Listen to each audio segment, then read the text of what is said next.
वहीं शुभेंदु अधिकारी ने पश्चिम बंगाल में मुख्यमंत्री पद की शपथ ली। जहां भाजपा नेता चंद्रशेखर बावनकुले ने उन्हें शुभकामनाएं दी, तो वहीं कांग्रेस नेता विजय वडेट्टीवार ने भाजपा सरकार पर निशाना साधा। माननीय पंतप्रधान नरेंद्र मोदींच्या नेतृत्वामध्ये बंगालचे मुख्यमंत्री शुभेंदु अधिकारी यांनी आज कार्यभार स्वीकारला। डबल इंजिन सरकार आला आहे। विकसित भारत, विकसित पश्चिम बंगालचा संकल्प घेऊन आला आहे।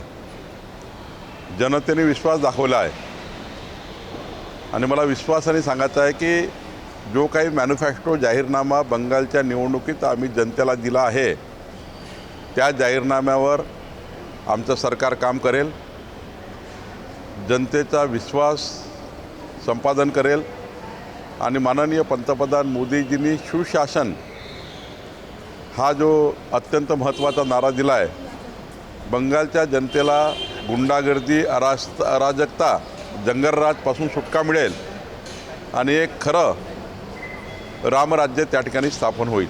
काय आहे, बेईमानी करून मिळवलेलं हे सरकार आहे। प्रामाणिकपणे इमानदारीने सरकार आलेलं नाही। 90-92 लाख मतं कमी करत आहे। कोणाची मतं कमी केली? आमच्याकडे एक SRP जवान आहे गडचिरोलीला, 15 वर्षापासून जवान आहे। त्याच्या कुटुंबातील सर्व मतदार वगळून टाकलेत, कारण तो अल्पसंख्याक होता म्हणून। तो म्हणतो की माझे आई वडील कुटुंब सगळ्यांचं का मत वगळलं?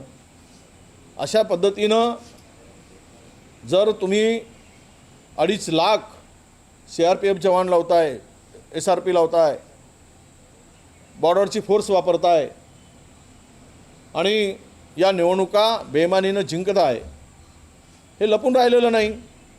जे प्रकार पश्चिम बंगालमध्ये झालेत, मत चोरी करून, मतं वगळून सत्ताधाऱ्यांनी विरोधकांना नामशेष करण्यासाठी, हे अत्यंत गंभीर आहे।